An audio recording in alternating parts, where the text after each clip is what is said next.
All right, we're back. We're back. We're back. A little bit of a last minute decision. We're all busy here. Both of us been pretty busy, but we decided to hop on for 45 or so minutes here, just because there's been a lot going on. So how you doing there? Well, Sean, I hope you're doing good in these crazy times. Everyone seems to be losing their minds. We didn't really speak much about it, but we should have actually touched upon this before the election. The media. Well, we did a little bit about how the media was going to blow smoke up our asses about who won and whatnot. But I feel like the media took it a step further, and they've really just been trying to divide us a lot in these times. And I feel like a lot of the country totally just took it the bait, divided. I don't know how do you feel about that?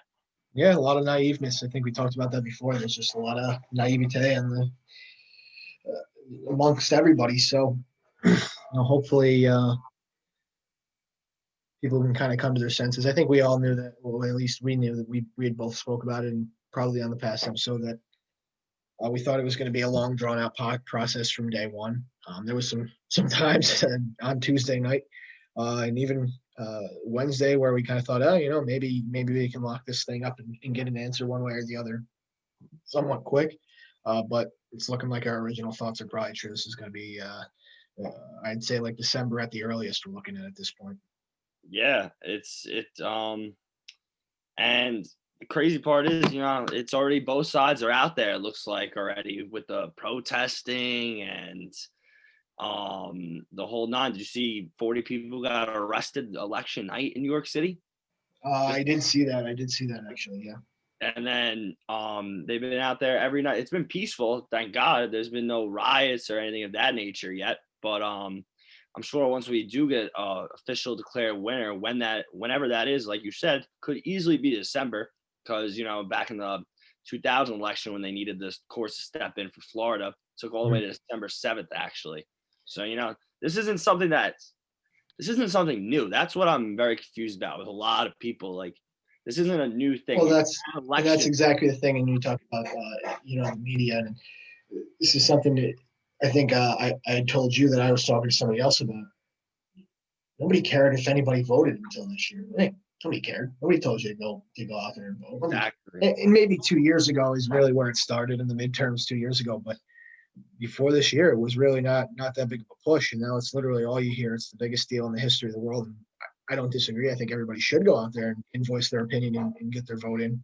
But the idea and again the naiveness of everybody to not really realize that they're all everybody's drinking the Kool-Aid, whether you're on the left or the right. It seems like everybody's drinking the Kool-Aid, and you kind of got to understand that when you're going into the vacuum of social media or even the vacuum of the news channel, you got to understand you're going in there and they're trying to sell you no matter what. So you got to take it with a grain of salt and think of the facts. Maybe read a little bit more than you watch. It's a little bit less emotional. No doubt. How about what I was thinking about the other day was, how about all these years that even when we were younger, did your parents ever were they worried about voter fraud going to vote? Did they ever say, "Oh, maybe this like maybe our vote is being cheated out"? No, it's because it wasn't put in their heads by the media. You, And you, like another thing too, and I don't want to, squash I guess the excitement, but I think they also, and a lot of us a lot of people for a long time have realized that uh, while it is impactful, uh, you know, just the person who's in the Oval Office doesn't matter as much as the entire picture of who wins the Senate, who wins the House. What's Congress's control? What's the situation in the Supreme Court?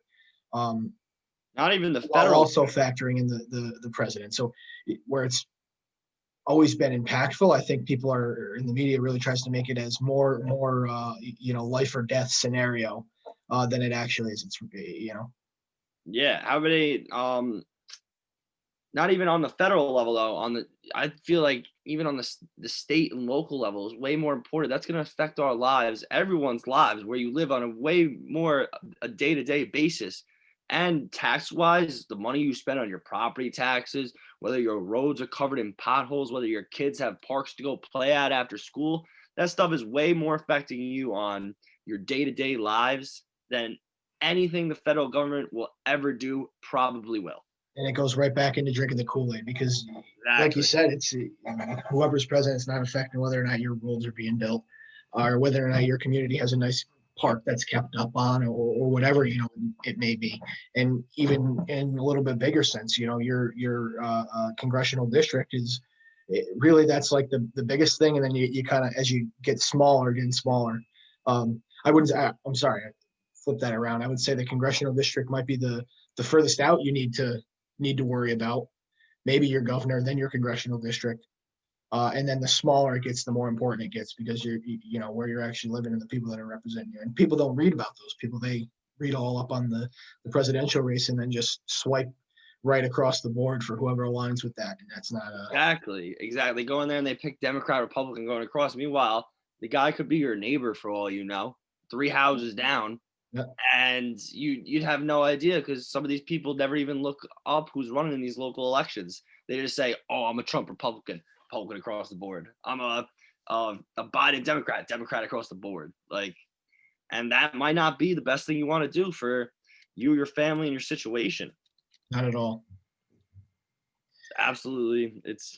We live in a wild world with the social media frenzy and the constant news cycle. It's actually amazing. I was thinking about it the other day too. We have news channels that are dedicated 24/7 to basically politics at this point. Basically politics. Didn't used to be, but now it is. Yeah, it used to be business channels, like news, business channels, whatnot. Like the Fox News station that plays news 24/7, the CNN news station that plays news 24/7. But I feel like over these last 6 years, ever since the Hillary, like maybe 8 years, when the start of the Hillary versus Trump really started picking up, they've basically been political channels 24/7. How have we had this much information? There's not. A lot of it is fluff. It's fugazi. They're trying to pull you in, draw you in, have you sit down, get angry. Yep. Get angry at the other side. They've proven it's effective. And kind of on that note, I want to flip onto this and touch on this quick, because it is effective, and it does seem to be working on a lot of people, I guess you'd kind of say, because there's a little bit of trickery and a little bit of sales tack there. But what about this? The what is it called? Global Times, a Chinese state-run media company. Did you hear what they said about Trump? No, I didn't. Or about the election in general? No, I didn't. What did they say? The Chinese. This is going to be comical. I can tell already, since it's the Chinese state-run paper. State-run media company. Sorry, I had to get some video off my computer that was playing, making noise there. So here's what they said. They said even if Biden wins, will Trump? Or initially, this is what they said right after. Even if Biden wins, will Trump and his doctrines disappear, or will there be another Trump on the Democratic side? And then I have the article up here. I'm going to read it, the exact quote. This one has a headline: "To the piece underscores officials in Beijing are fretting that Trump's doctrines will exist regardless of who wins the presidential election. Here's how Zhang Pengzhen, assistant research fellow at the state publication, said, one should not be too naive to believe that with Trump's departure, the social environment that Bruce Trumpism will disappear. On the contrary, the forces represented by Trump will continue to exist and affect U.S. politics. Trump's ilk will inherit his doctrines. The U.S. needs more than 4 years to digest the long-term destructive impact on U.S. politics from Trump's rule." What do you think on that? Well, I feel like I saw a few articles come across, like Bloomberg and Wall Street Journal, with similar titles to that, talking about how either possible 2024 run, or how even, everyone did really kind of predict the blue wave, and the Republicans really did come and shake things up in the Senate. Not that they shook things up, but they held their ground in the Senate and whatnot. So what I do kind of agree with that in a way, that the Trump Republican is still going to be alive and strong for at least another 4 years, until 2024. Yes, They're going to be looking for someone of nature and stature to run again. Yeah. I think I think about it as a kind of like a three-headed issue, in that, just because of a Chinese state-run media company is releasing things like this. It's obvious who they were pulling for in this. I guess. They really showed it by saying it, Biden. No doubt. The That's Chinese bots were definitely all over Twitter. that's clear as day. On Mhm. the other side, the what was the end of that quote there? The long-term destructive impacts. I want to touch on that. Uh, and I think a lot of people would agree on both sides of this that regardless of what you think about him as a president or as or in his policies, I think the idea that he was able to come in and shake things up uh, positively impacted politics for a long time to come because it might be in shambles or a bit of an embarrassment right now, but it's something where we finally put the eyes on it and said this is enough regardless of what side you're on. This is absolutely absurd. It's embarrassing and it can't be like this for long. And we would have never known. Well, some people would have known, but the masses would have never known the ridiculous hoops and regulations and just all the malarkey that goes along with it. Should given he had not run and had not been elected. On the other side of that, I think there's a lot of people on both sides and a lot of people even on the left, good number of people on the left that I would say uh, Trump is really their hero, but they can't and don't want to admit it. He really gave them the playbook to be like him. There's going to be a lot of people like him going forward. I think, Yeah. and he wrote the playbook on it. The Rock, he wrote the playbook. He gave Rock the playbook to do it. Uh, should Oprah run? He gave Oprah the playbook. You know what I'm saying? I don't know. Can you draw that back to Ronald Reagan though? Ronald Reagan was a big actor he beforehand. he was a politician after being an actor prior to being president. This is a man who was Was straight, worked all the way up and private to president. right in through the primaries until he was elected and said, all right, now I'm turning it over. A little bit of a different thing. I think there. No, definitely a little bit of a difference, but still, I agree. I agree. That is, it is more impressive coming straight from the private world to being the president of the I United mean, States. think about this. Tony Gonzalez, the former tight end for the Atlanta Falcons, was just elected to public office in Georgia. You think that he would have run given someone of Trump's stature never put the idea in his head 4 years ago? I mean, maybe. There. I feel like there's a lot of people that make that switch. They Maybe make the switch, not but necessarily but from the but social world. were they ever able to gain victory before? And was there a playbook for doing so? Regardless of what you think of the politics or the person. No, 100% there was 100% people making this, and there was 100% doing it different ways than Trump did. I don't think there's one playbook to winning, even if you're a private person. I don't. I think Trump went out there and he went as wild as he could. He did it in a New York fashion, which I I think. respect, but I don't think anyone else can go pull that off.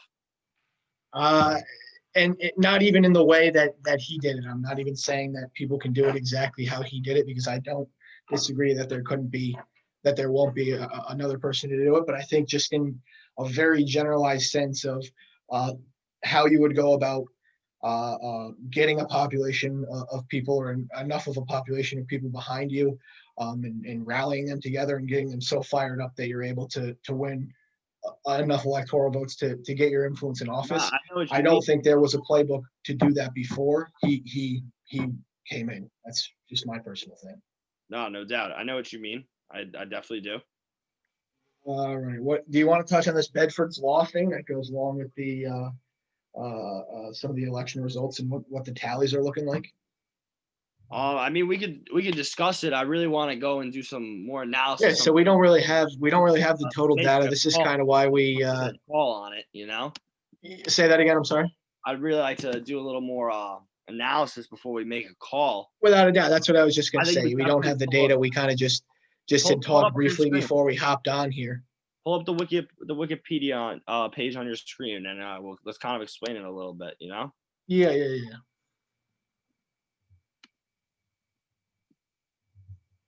So yeah, we didn't have much data on this or much real background. We kind of just chatted about it very briefly before we hopped on the call here. It was kind of our initiation to just jump on for 45 minutes here. But we really haven't done too much background research or double checking of the data or the full data sets. But essentially what this is the compared election numbers, some type of raw data of election results to this idea of Bedford's Law, and it's supposed to be a naturally occurring law with numbers that over large subsets of numbers or over large data sets of numbers, typically around 30% of the results or the result of the transactions, whatever, what would you say that wording is? 30% of the time, the first digit will be 1. The district. Well, you could kind of, if you pull up the chart on the right hand side, right? Okay, here it is. Distribution, exactly. Here we go. So like 1 occurs more than 2, 2 occurs more than 3, 4 occurs less than 3, 5 less than 4, 6 less than 5, 7 less than, and then with the idea that 1 being the most frequent, typically occurs around 3 out of 10 times, 30% of the time. Exactly. Now, if you exit out of that, you go back to the Wikipedia page.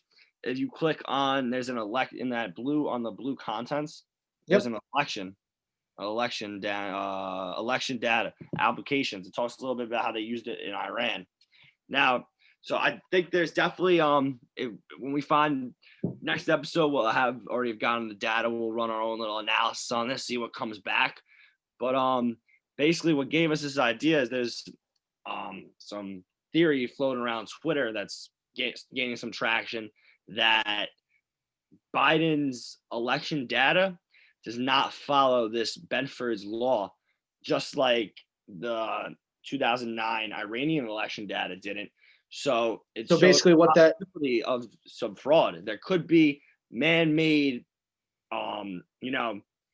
Yeah, so that what that's saying is because it's naturally occurring, that 1 would happen around 30% of the time, and then distribution falling off from there 2 to 9. If it doesn't follow at least pretty close along that distribution, then there's evidence of human nature coming into play and not just natural occurrences. Nothing's perfect. It would also be weird. Nothing's perfect, of course. You're going to see some up and down, but generally along that path.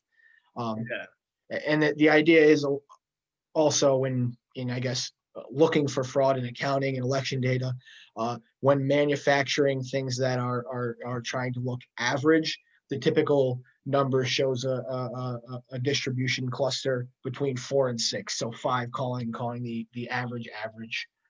Like even how, if you see in that in the macroeconomic data one, it says they found, it's basically the way I kind of took it is, if I'm making my own stats for anything, like my own financials, my own profits at the end, there's going to be some type of human bias in the numbers I create. Mm-hmm. Whether it's, I'm going to start putting more 1s in front, it's going to be a number that I like, whether it's 3, 4, but I'm going to throw off that natural distribution. Whereas in nature, the natural distribution just doesn't get thrown off like that. It occurs. That's why it's a law. Yep. So that's definitely going to be something very interesting to tell. I honestly, if they're going to go a route of saying there's voter fraud, the Trump campaign, I hope they go a statistical route like this versus just saying, look, here's a video of a UPS driver throwing out ballots.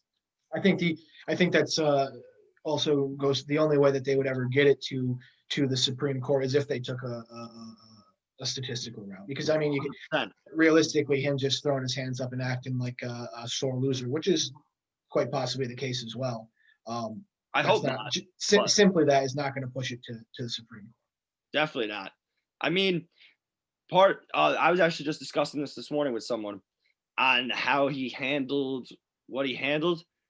I personally don't think he should have stopped counting votes in certain states in Pennsylvania and Nevada, because he was saying, he really said the Democrats are going to do that, accuse the enemy of which that you are guilty. Mm-hmm. So I didn't like that, but I think he should have went along the routes of he should never have conceded. He should not have thrown the fit and then just not conceded, brought it to court. But I mean, he's not going to concede anyway. We know that already. He's not going to keep his mouth shut. There's no way.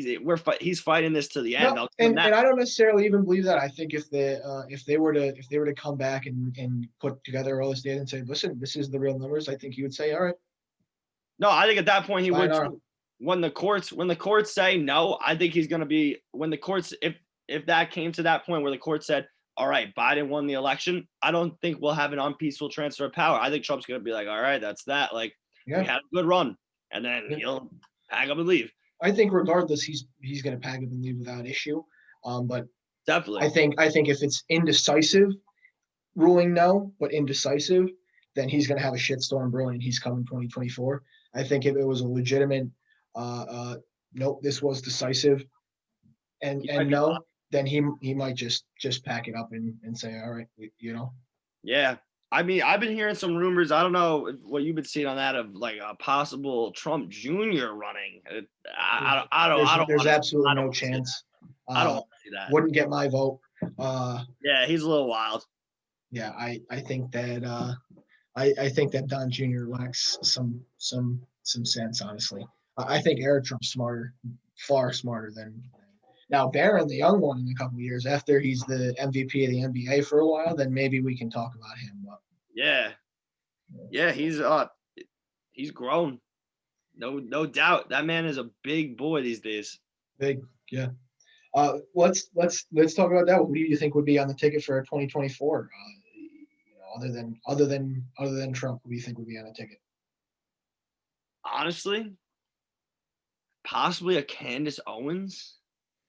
Yeah, that's what I'm hearing a lot. I think it might be too early for her, but she's Yeah, bright, and that's what I agree her too. time will come. Her time's gonna come. No doubt. I think she will definitely. I think she'll be possibly the first woman president. Possibly. So yeah, I think Nikki Haley's coming. But I think Nikki Haley's going to be on the ticket on 2024, and I think she might win the Republican primary. Honestly, who do you so if I would be on board with a Nikki this is Haley. this is if Trump doesn't win or this is Trump wins. Doesn't Either way. or either way. Either way. Okay. Yeah, I'm not too sure. I think Nikki Haley's on the ticket. Democrat, I think Kamala Harris is running for president next time around. I would say so. I would say that Joe would not run for reelection regardless. No, probably not. This is probably his last time in the playing field. Yeah, I don't know how much playing. He's only been there for like 45 years. You know, it's time to retire. I was just gonna say I don't know how much playing he's gonna be doing, but we'll see. Yeah. Let's see what else. It was only a brief thing. We really hadn't put too much together. We're both on the run all day today. Well, but what else are you thinking? What do you want to talk a little bit of market outlook now that this is going to be in yeah, I waiting mean, in the wings for a couple months now, or what? Where we're at, I feel like the market's just gonna grind to a halt for a little bit. Maybe you know, up and down. We're gonna trade in. I think we're gonna trade in a range. You know. That's what that's basically what I'm thinking. Very low percentages. Not going to see much craziness. Unemployment down though. Down heavily. Announcements. What's that? Maybe some volatility on days that like Trump comes out and says something wild, or Biden comes out and says, "Well, did you see Biden's actually holding a press conference later today?" I didn't see that. I think he's been holding the one each day, but he's been playing his cards good, honestly. I think in the sense that he's just kind of like, listen, we're all right. We're just gonna wait it out. But he has nothing to lose. Yeah, he doesn't exactly. He's in the position to do that. He's in the driver's seat without a doubt. Yeah. So yeah, he's definitely feeling good right now. That's for sure. Yeah. I would be too, though. Yeah, I can't blame him. Yeah. Kamala Harris, she's probably feeling real good, but that one makes me sick, so I don't even want to flip to that one. No doubt. Now let's flip back to this one because this is one that I heard the other day, and I want to ask you about it. Likelihood that Don Jr. were to win a primary, or Mike Pence would win the Republican primary. Don Jr. versus Mike Pence. Which one do you think is more likely to be the candidate in 2024? Not including anyone else possible. Just that. Else? Yeah, I'm not voting for any of them. Then I'm not Republican that year. But if I had to, you put the gun to my head and you said you got to pick one right now.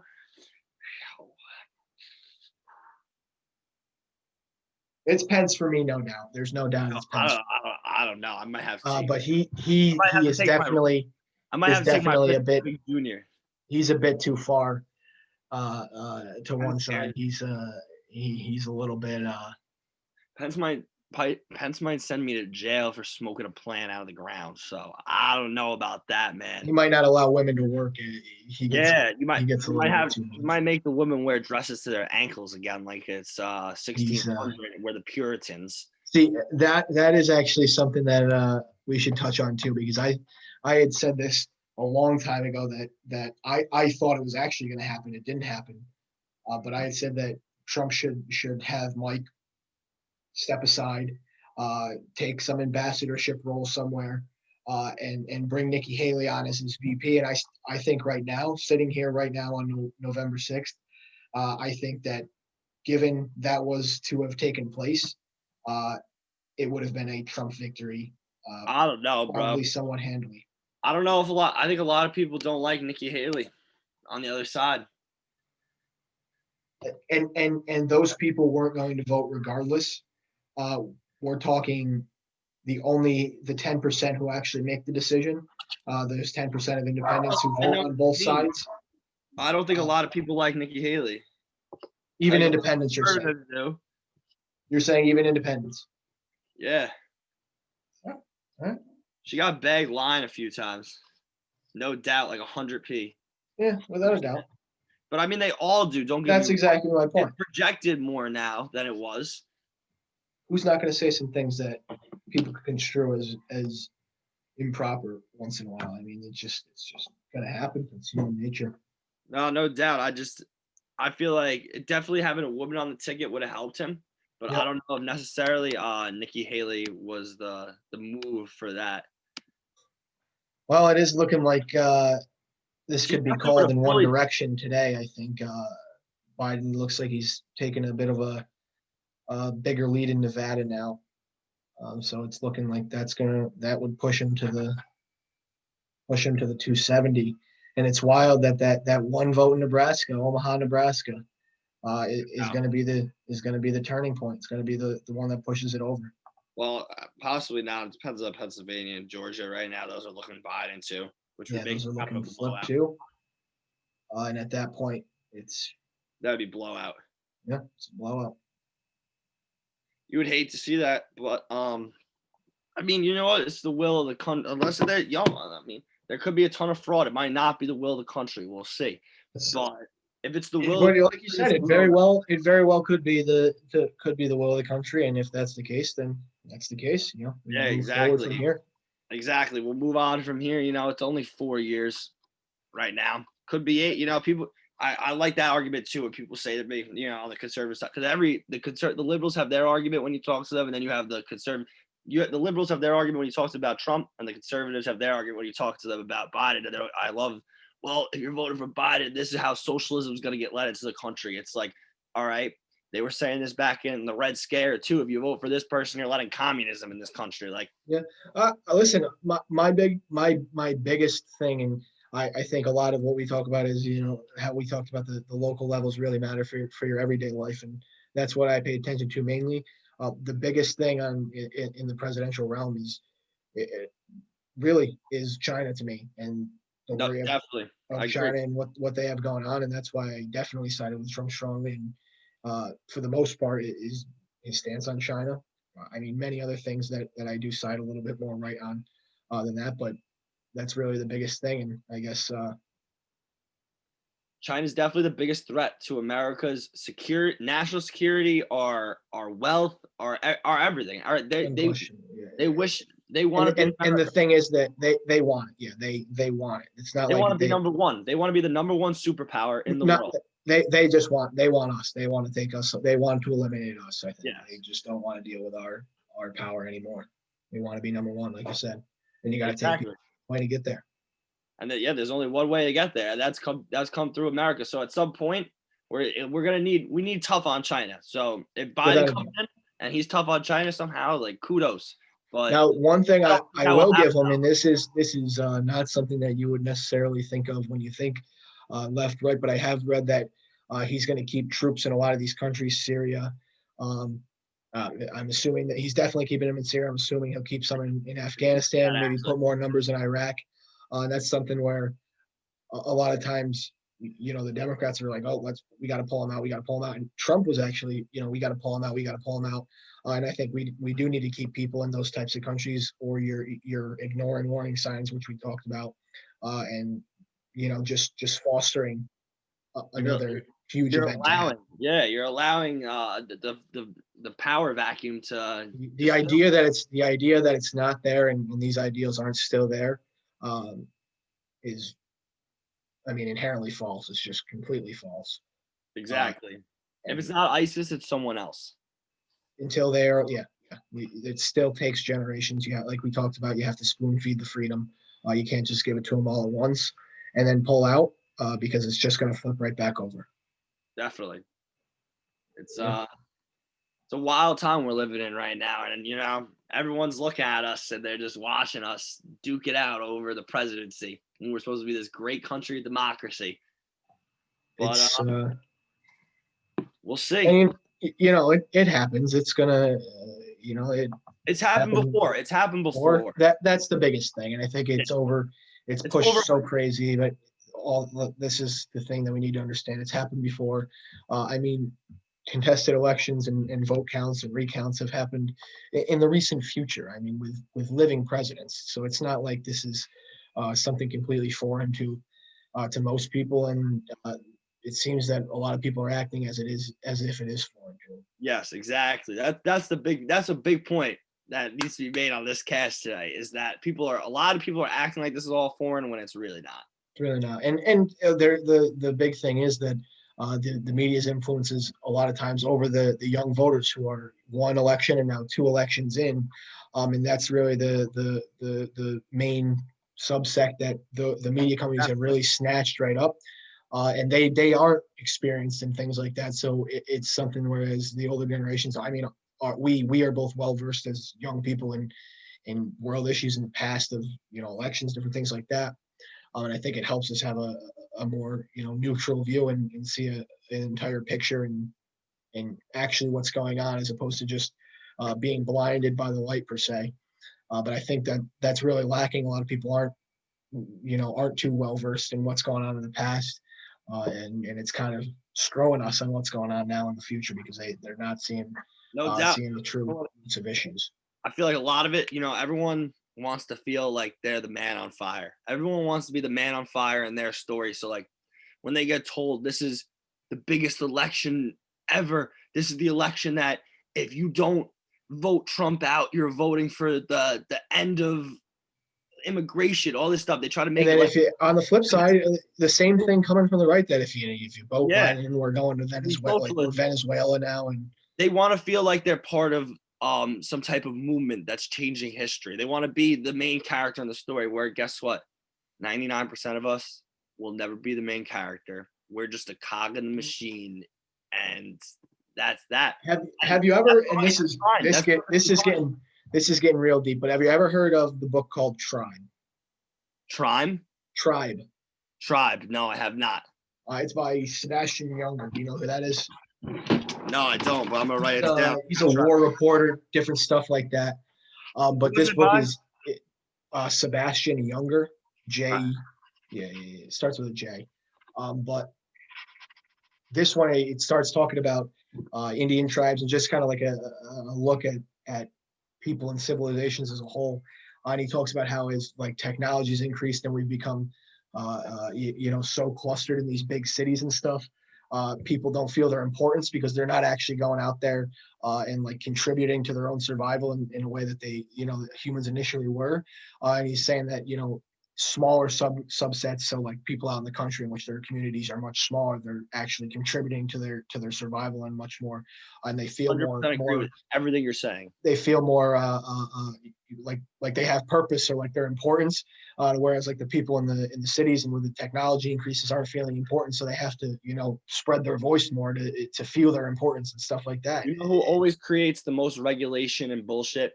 This is 100% of like, it's the person who has no job. It's the live at home mom or dad that has no job, that cleans the house for 4 hours of the day, and the other half of the day they're sitting down sipping wine, thinking to themselves, "What can I do to make the world better?" They have too much time on their hands. Where back 300 years ago, the father would have been out tending to the crops so they had something to eat, killing a pig while the mother was baking, sewing. No one had time to be thinking, what can I do to make someone else's life better? They needed to worry about making their own life okay. Everything they were doing was contributing, yeah, to them and their family's existence. Which, you know what? It's Existence. still, everything still does today, but it's in a different way. You know what I mean? Like, but if you think about it, get a job and get money for your family to exist 100%, Yeah. but it's not how like it used to be, where you're out there working with your hands, creating your own food for your family to exist. And I think it's a different thing because you're not creating, that type of stuff with your hands. But some of the happiest people that I know are guys that are going, and gals that are going 1,000,000 miles a minute.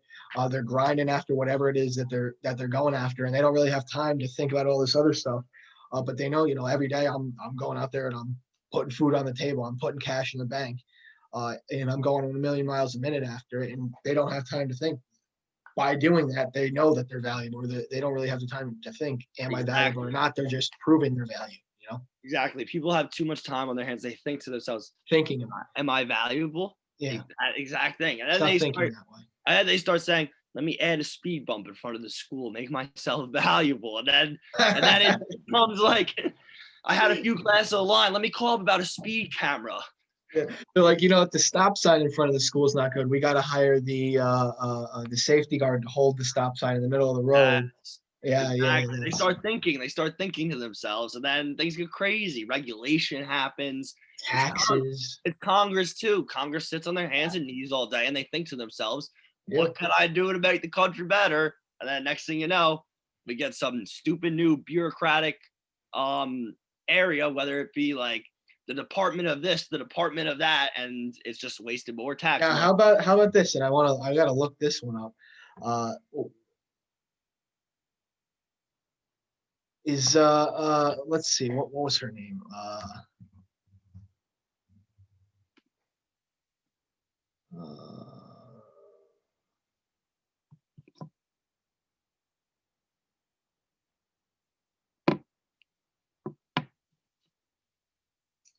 Maxine Waters. Oh, I remember Maxine Waters. She was big during the Hillary thing. Maxine Waters doesn't live in her district. I watched the video. Lives in a 4.5 million. This one says the guy in the video said a $6 million mansion, not in her district. Let me pull this up and then share it.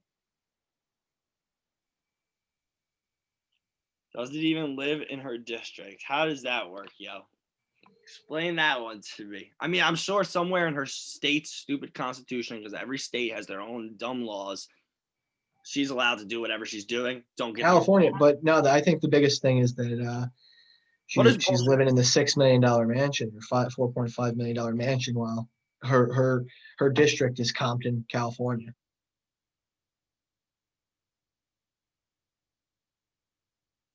I can't hear that. I don't know about you. Take your headphones out, possibly.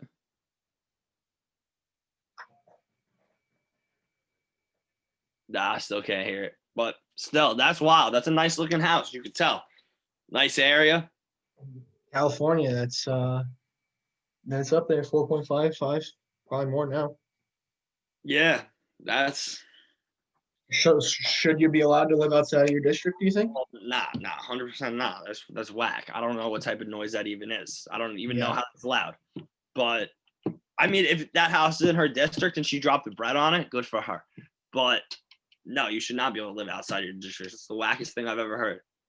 Yeah, I agree. It's just, it should not be allowed to happen. I don't know how it does happen. You know what you also shouldn't be able to do? I don't know how people who continue to elect someone that they know is. Also shouldn't be able to do? You shouldn't be able to you shouldn't be able to get out of high school, go to college, and then just become someone's freaking congressman. What type of life experience did you have? What are you going to apply? What are you going to apply? Some theory? You're going to apply some theory to the real world, little boy? People know in the real world, after they've been working, the theory don't always work. And they know what theories do and do not work. So what life experience you bring into the table besides your theory? At 24 years old, run for Congress of whatever, even if it's just state Congress. It brings the same idea to the table, and in our higher education, and these professors are going to college to teach college instead of going to do the job to learn how to do it and then Yeah. teach how to do it. What's the point of just going to college to teach college? Thank you. I've always wondered that. Yeah. Like, all right, I got my PhD, so now let me go teach kids that are 4 years younger than me, I don't understand 5 years younger than me. Like, what? Yeah. Like, what did you learn in the economic world that you never even worked anywhere? You never worked for a bank. You never worked for anything. Like, Anything. Yeah. No, I don't get it. All right. Anything you got here before we wrap up? I got some meetings that I got to get to here. I know you're um, busy, so no, I think that's it for the day. I think we touched upon a lot of good stuff. yeah, Went a lot deeper than I thought we were going to. I thought we were really just gonna touch upon the election, but I yeah. think I'm we pushing it close to got meetings here at on. 12:30, so I got to hop off for that. But yeah, we'll be back Wednesday. Talk more of that Benford law. Hopefully, have some data on it. We'll definitely have some data for you guys on that and see what this whole theory they're talking about on Twitter is really about, if it really comes to fruition or not. Might have an election winner by then too. Might have one by the end of the day. Who knows? We might be the ones calling out the election fraud, and we might be the ones with the official data set, sending it up to the big Don, saying, "You got to look at this." All right. Yeah. Exactly. The plutocracy. Exactly. He'll be like, "Who are these boys?" All right. We're out. We're out. We're out. Yep. All right. Have a good one.